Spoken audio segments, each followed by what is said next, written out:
The Real Investment Show.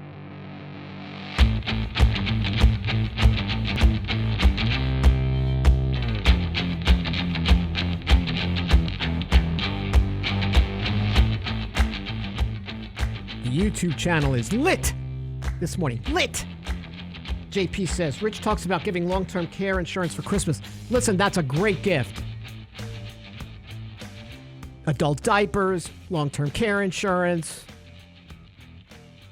everything you need, like the Liberty Mutual commercial.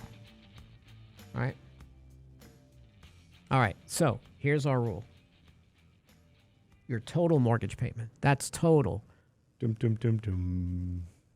Insurance, HOA, should not exceed 15% of after-tax income. And I didn't extract this percentage out of my thin air. Okay, I've watched households do this over 2 decades. They utilized this rule. They treated their house as a place to live. And they increased their wealth by thinking of their primary residence as their home, not an investment. Right? An intimidating mortgage obligation is too painful for couples who want to build wealth. Okay? The American dream is maybe having the house, although I would argue that, but making sure you have enough financial flexibility to deal with anything like inflation that's thrown in your path. Then what I want to do, Danny, is I want to look at my household's variable and specific fixed expenses, right? Entertainment, groceries, clothing, utilities, car insurance. I might still pay for my daughter's car insurance. The general rule is 30% of after-tax income for wants. You know, auto insurance is a need, not a want. But you can shop around for better deals, right? People do that all the time. So my current variable expenses right now are 9% of my monthly after-tax household income. I don't have a household with young children, but my personal inflation rate is 7.7%. If you go to the Atlanta Fed, you can calculate your own CPI. Have you done that lately? I wonder what yours is now. I mean, I'd be afraid to look at it. No, I don't know. I haven't looked in a while. So our rule at RIA is your variable monthly expenses should not exceed 20% of after-tax income. So if you run these numbers, you're exceeding 15%, you're exceeding 20%. You've got a new awareness of what your household debt-to-income ratios are. Talk to your financial professional in January, create an action plan to slowly increase your percentages, right? So then you calculate them next year, they're much healthier. So I think it's important to run these very simple numbers to get an idea of how you compare to, one, RIA's metrics, and two, the BS metrics that the banks give you. Okay? Also, for some reason, holiday time is a good time to communicate about money. Parents are willing to talk about their long-term care needs. It's just how things are, right? Downtime from work, families get together, the eggnog is flowing. Let's have a conversation. Children are monitoring your relationship with money. How do you feel about debt? How do you feel about savings? And Danny, you bring this up, right? Christmas is all about what kids are going to want for gifts. So they're looking how much you put under that tree. And, maybe it's a good conversation to have with children who don't believe in Santa, but know they get gifts. That gifts cost money. And this is how we think about it. Remember years ago, we used to have Christmas clubs. Yeah. Where you put a little money every... Yeah, and I think it's a great idea of, to start putting funds aside slowly instead of going and, saying, okay, well, we'll finance this. If you can't pay for it now, don't pay for it later. I think for us, like we struggle with is that we want that fine line, like in our household, and we have friends we talk to about this, is like you want Christmas to be fun, right? And you don't want to take that out for the kids, but you also want them to understand, like we've been trying to teach, look, it is just as good to give as it is to get. And it's tough for them at a young age, I think, but they're beginning to really grasp that concept. But it's one of those deals where I think having these conversations, and we've been having them, I think we're doing a pretty good job about having conversations. The kids really want to get in the weeds, like, Dad, how much did you make today? Or how much, what do you, like, you're going to work. I want to go to work with you today and see what you're doing, which I love.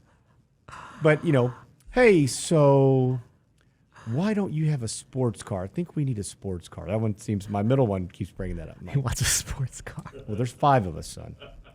5.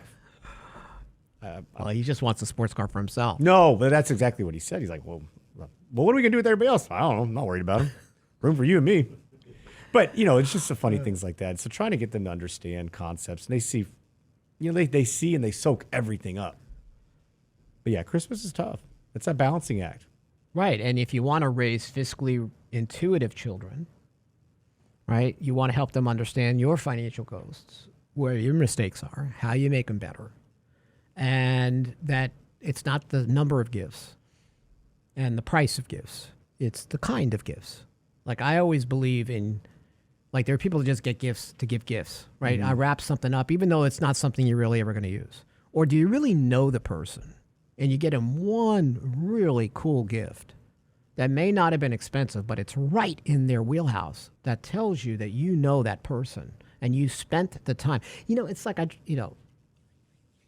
Amy goes, drives me crazy because she goes, I always get Christmas cards. I actually read the Christmas cards. Like, in other words, I find a card that I think fits the situation. Now, most people just rifle through the card deck and look and okay. Right? It's the same thing with gifts. You've got to understand the person and get them something. Even if it's one gift, if it's an impactful one, it goes a long, long way. So this is holiday time. Help your kids understand how you buy gifts. Why are you buying these gifts? What's the meaning of buying a certain gift for somebody, right? Like, I'm buying Uncle Rich a pair of socks. Well, that's a terrible gift. No, he loves socks. Or, maybe, Danny, you want something small, but that's something you always wanted. You got a favorite candy. You've got whatever it is. They're thinking about you first and not the money. Correct. Right? Yeah, and look, I think that the money's always going to be attached to the gift because depending on what you do, I mean, obviously. But if you find something that somebody likes, they need, they want, something thoughtful. Oh, they mentioned this when they went on their trip, or they really saw, they used this one time and really liked it, or this broke. I mean, I think that goes a long way, so much more so than, the expensive gift. Now, I will tell you, you don't have this conversation about thoughtful gifts if you're in the Houston Galleria at a bar with all the single women, because they're all singing Santa Baby in your ear, right? It sounds like this is from experience, Rich. For a long time ago. But they want the platinum mine. They want your net worth statement. This isn't it. This is you thinking very thoughtful things about the gifts. That Santa Baby song makes me crazy. Is there one Christmas song that you absolutely... I love a lot of Christmas music, especially old. But that song, Santa Baby, makes me crazy. I can veer off the road. Like, why does Santa need to give you all this crap, lady? That stupid song about the pedestrian grandmother. Oh, you don't like that grandmother getting re-railed by a... Like nails on a chalkboard. That's interesting. I like that one. Grandma got ran over by a reindeer? Hallmark sells an ornament of a reindeer in this garish Christmas sweater, and when you press the button on the shoulder, that song is played. Perfect. That's what I'm going to get you for your... Thank you. You have one you don't like? Mariah Carey. Which octave? All of them. What's that song she sings? Is it... what's that song Mariah Carey sings? They all make fun of the Christmas song. Is it... All I Want for Christmas Is You? No, I can't. What is the name of the song she sings? But they all make fun of it. So many of them so badly. Well, it's just, you just hear them so frequently. And in my house, they've been playing since October, so... I know. And then Baby, It's Cold Outside. Gordon just brought that up. That, you can't play that song. Because that's politically incorrect now. HR. Yeah, can't sing that. It's a shame. Because, yeah. It does get cold.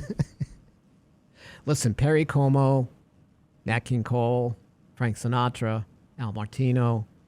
I'm into the old stuff. But Forgot the Binger. Oh, the Binger. Always good. Bing Crosby. Got to play that. I was listening. Did you ever listen to the American Stories? And there was this guy who was a Christmas enthusiast, like a historian. He says, listen, you want to live forever? in the 40s and the 50s, how stars, singers, crooners, wanted to maintain their legacy was the most important thing for them was to have a hit Christmas song more than anything else because they knew they would live forever. Because you may not know who Bing Crosby is all year, but you're going to hear him all the time at Christmas. White Christmas. Right. The best contemporary crooner voice ever. Who? Karen Carpenter. Oh, yeah, she's great. Just melts me every time. Yeah, she is great. Gone too soon. Yeah. Very musically, very talented. Even, you ever hear her play the drums? Oh, yeah, she was awesome. She was amazing. So he was talking about this, and White Christmas is very interesting because that song was given to Bob Hope first. Really? And he didn't like it. Leslie, what were you thinking? And he didn't like it. And because he was competing with Bing Crosby for the most, the song that was going to live forever. And Bing Crosby went and took it from him. Because Bob Hope turned it down. Bob. Leslie. Not good. Well, guys, that's it. I think we're going to have a lot of new stuff next year, right? Presentations, monthly candid coffees, really good stuff. I'll have a new article out next week you may like about inflation coming out next week. We're still writing through the holiday. So if you decide that you had too much eggnog, you're a little dizzy, you sit down, pull up Real Investment Advice blog, look at the daily commentary. Listen, I don't know if we're going to have a Santa rally. I personally think Santa's not coming this year. We'll see. You all have a great holiday, everyone. We'll see you in the new year. Take care. Lance, back on Monday.